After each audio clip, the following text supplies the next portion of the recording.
Bora falar de livros?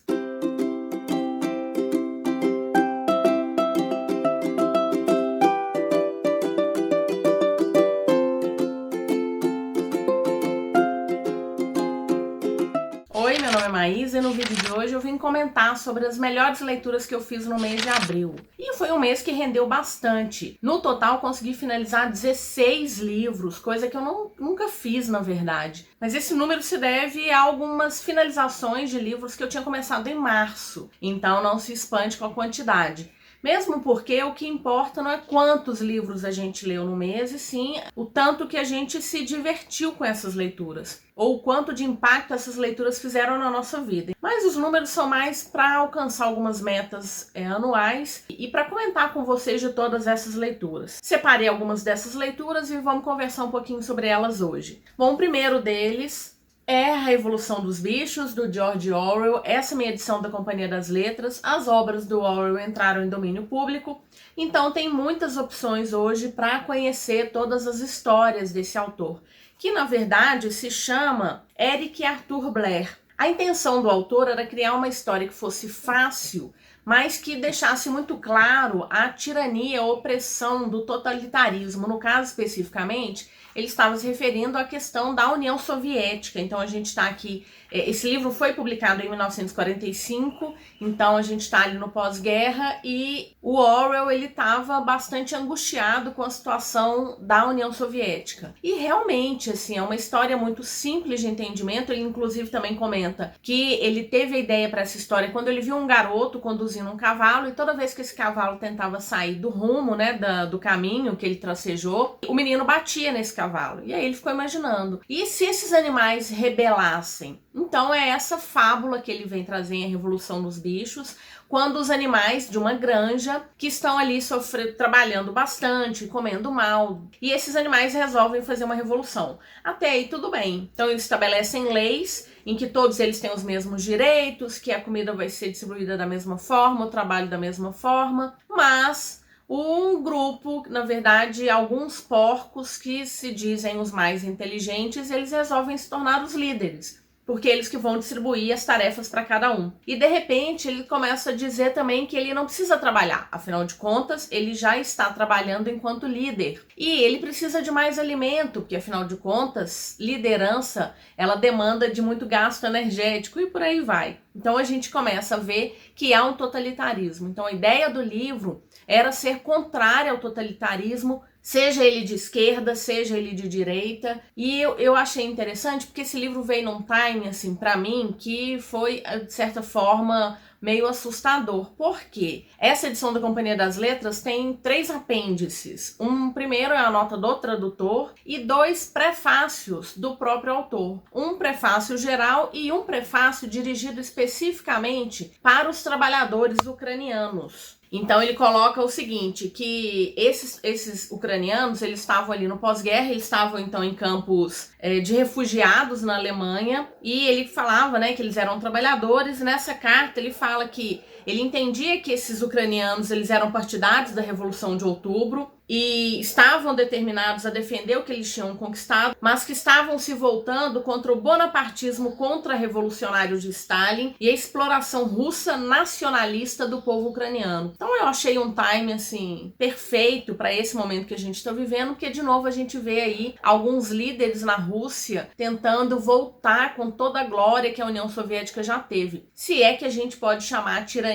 de glória, né? A percepção que a gente vai ter, ela vai diferenciar muito aí. Em tempos de guerra na Ucrânia, vale sempre a pena revisitar esse momento histórico, principalmente porque eu tenho uma amiga que voltou recentemente para a faculdade e ela contou que os amigos dela, alguns colegas de uma faculdade particular, numa discussão chegaram a falar que a ditadura não existiu. Então o que acontece? As pessoas estão deixando de abrir os livros de história para se deixar por uma fábula criada em WhatsApp. Não façam isso, sejam críticos. A gente precisa ler. Eu gosto muito de ler histórias de ficção. Muitas dessas histórias são histórias para divertir.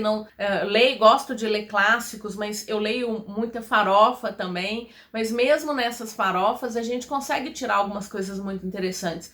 mas é porque a gente precisa ser crítico e precisa parar de confiar em história que é repassada por WhatsApp, né? A gente precisa abrir os nossos livros. E eu acho que a Revolução dos Bichos é uma fábula simples e ela vai falar desse totalitarismo, do perigo desses mitos, desses líderes que vão prometer imundos e fundos e começam a encobrir uma série de coisas, deixando a boiada passar. Se você ainda não leu, eu acho que vale muito, é muito rapidinho e eu acho que também vale ler esses apêndices. Eu adoro ler os anexos que vêm no livro, porque eles enriquecem bastante a história. E por falar na nossa história, também li Torturado, do Itamar Vieira Júnior, uma publicação da Todavia. Aqui a gente tem a história do nosso povo. Então, o primeiro livro a gente está falando de uma realidade na Europa e agora a gente está falando de uma realidade brasileira. A gente também sabe que existiu aquele momento terrível de escravidão. Houve a abolição, mas os escravos foram libertos sem nenhum tipo de auxílio para que eles se estabelecessem na sociedade. Então, grande parte deles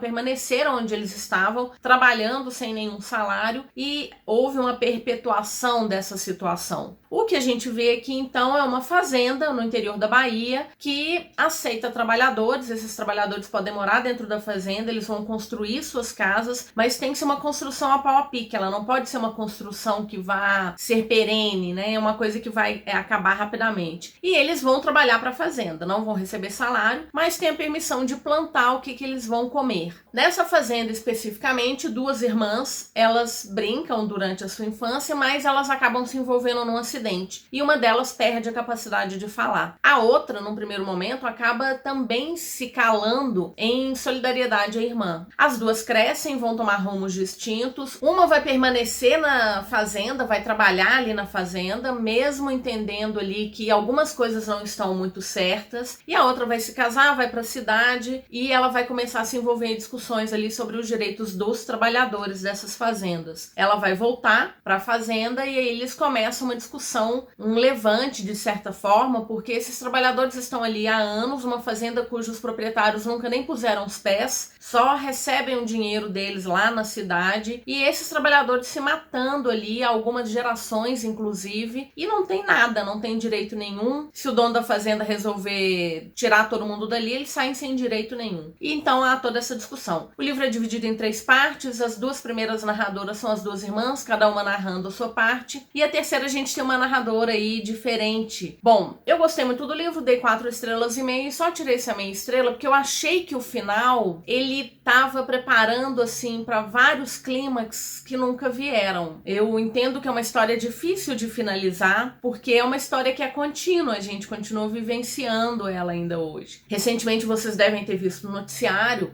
a questão de uma senhora já de idade que viveu a vida toda numa situação análoga à escravidão. Isso ainda acontece, a gente ainda tem esse tipo de situação. A gente precisa acreditar que isso vai mudar. Acabou de ser noticiado que vai haver adaptação de Torturado, então bora ler. Também fiz a leitura de Órbita de Inverno, essa aqui é uma publicação da Suma. Eu já tinha contado para vocês que agora faço parte do time de leitores da Companhia das Letras. Já fiz a resenha desse livro, vou deixar aqui nos cards, dá uma passadinha lá, porque é uma ficção científica que tem uma série de outros temas acontecendo, né? Alguns outros gêneros misturados. Então a gente tem a ficção científica, a gente tem muita intriga política, a gente tem um pouco de suspense, de mistério, de investigação e a gente tem um pouquinho de romance. Mas grande parte mesmo é da trama política. A gente tem então aqui um mundo em que o ser humano já expandiu, né? Já ocupou outros planetas.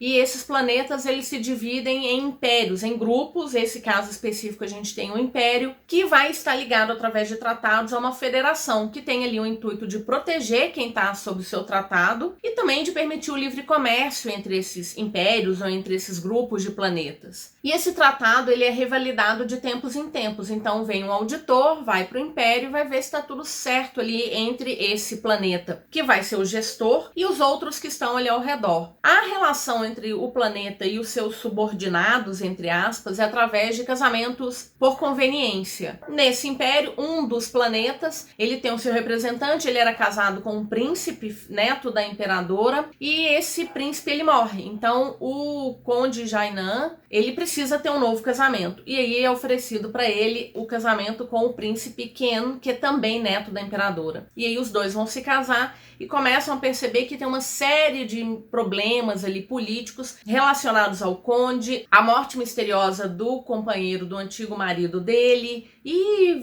é mistério atrás de mistério. Então é um livro muito gostoso de ler, muito rápido, muito fluido, primeiro livro da autora. Acho que para quem gosta desses temas todos, vale sim conferir A Órbita de Inverno. Outro livro que eu me encantei é O Bosque das Coisas Perdidas, da Shea Ernshaw, publicado pela Galera Record. É a mesma autora de A Maldição do Mar. As duas fantasias em volume único, apesar de que a gente tem um easter egg aqui relativo à Maldição do Mar. Bom, é uma história tão encantadora que eu também fiz uma resenha. Então essa semana, no mais tardar semana que vem, sai resenha de O Bosque das Coisas Perdidas. E é uma história que a gente tem um bosque mágico, a gente tem uma descendência aí de bruxas e um garoto que vai se perder e vai ser encontrado no bosque. Eu gosto muito da escrita da autora. Vale mencionar que as coisas demoram a acontecer. Também vale mencionar que a Nora é muito devagar para entender o que está acontecendo. Na verdade, ela foi pegar o plot da história lá no final. Mas ainda assim, a autora trouxe uma reviravolta final que eu gostei da forma como ela finalizou essa história. Me deu quentinho no coração. E é isso. Se você gosta desse ar de contos de fadas, né? Então, um bosque misterioso,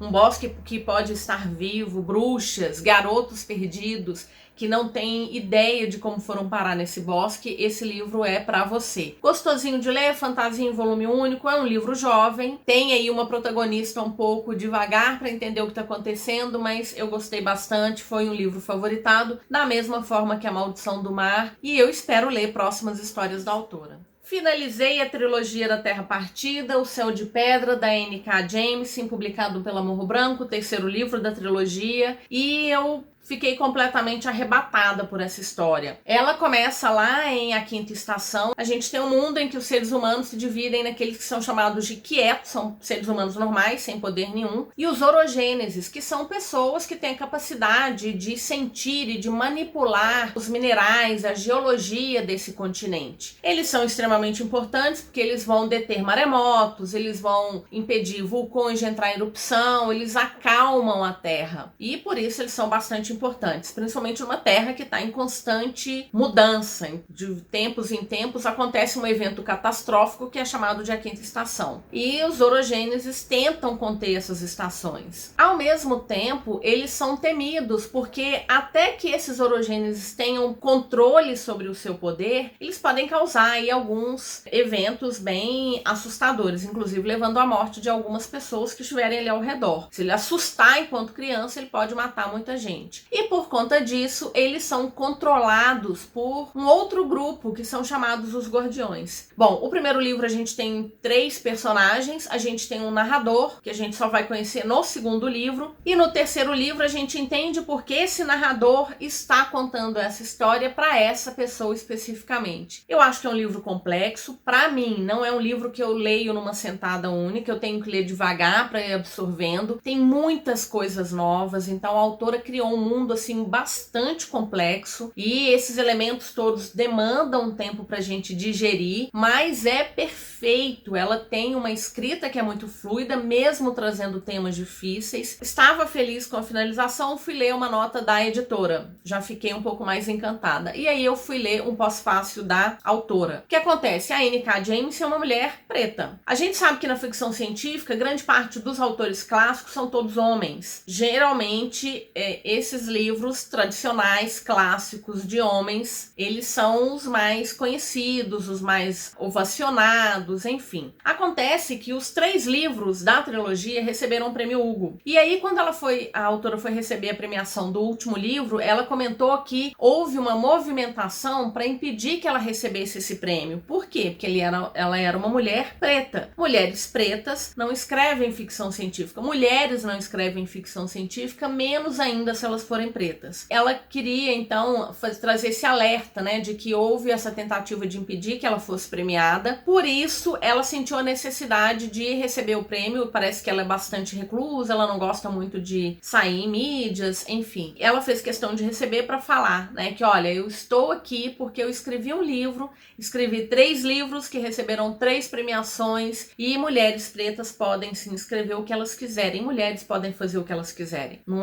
O gênero não é a cor que vai determinar a competência. Então, aí eu fiquei mais encantada ainda, 5 estrelas, favoritado. Se você gosta de uma ficção científica misturada com fantasia, se você gosta desses mundos diferentes, eu acho que vale muito a pena conhecer. E só posso dizer que, para mim, é uma obra-prima. E o último livro que eu queria comentar com vocês é Uma Conjuração de Luz, da V.E. Schwab, publicado pela Record. Também uma finalização de trilogia que começou com um tom mais escuro de magia. É uma finalização fenomenal. Fiz essa leitura com a Ju lá do Viajando Através da Estante e a gente ia surtando a cada capítulo. Mesmo naqueles capítulos que a gente imaginaria que ela ia começar a deixar a coisa mais em fogo lento, ela trazia elementos que eram importantes para a trama. Então, apesar de um calhamaço, são quase 800 páginas, é uma escrita extremamente fluida, que tem ação o tempo inteiro e que ainda assim a gente não se perde. Essa é uma história de fantasia que vai trazer um mundo em que há mundos sobrepostos. E aí nós temos então o que eles chamam de Londres vermelha, Londres cinza, Londres branca. Elas vão ter doses diferentes de magia, umas não vão ter nenhuma magia, outras vão ter muita magia, outra magia foi usada de uma forma corrompida e acabou com o mundo. E existe um tipo de pessoa que consegue atravessar entre esses mundos, que são chamados de Antares. Eles usam uma magia de sangue e eles conseguem atravessar, então, levando recados, levando objetos, enfim. Especificamente, a gente vai estar falando de um Antari que tem o nome de Kel. Esses Antares, eles são diferenciados dos outros seres humanos, porque um olho deles é completamente preto. Então, o Kel, ele tá na Londres vermelha, que é a Londres que tem mais magia, que é a Londres que tem mais vida. E ele vai na Londres cinza e ele vai esbarrar com uma menina, com uma ladra. E, a partir daí, a gente tem esse envolvimento do Kel, da Layla, que irrita a gente em muitas vezes, mas que é uma personagem fantástica. No segundo livro a gente tem um torneio de magia, no terceiro livro a gente retoma muitas coisas que começaram lá no primeiro, algumas coisas que aconteceram no segundo e vai trazer essa finalização. Eu adoro, a escrita da Schwab é muito fluida, ela tem uma imaginação que é muito fértil, já li muitos livros dela e ela consegue pensar em coisas tão diferentes que, assim, eu realmente quero ler tudo que ela escrever também. Inclusive, coloquei um livro dela para a lista de leitura agora do mês de maio e tô bastante empolgada. Mas mais uma trilogia finalizada, 5 estrelas, favoritado, e ainda bem que ela continua aí produzindo muito mais. Bom, além desses, eu fiz algumas leituras lá pro blog Coisa de Mineira, então a última coisa que ele me falou, um suspense delícia demais,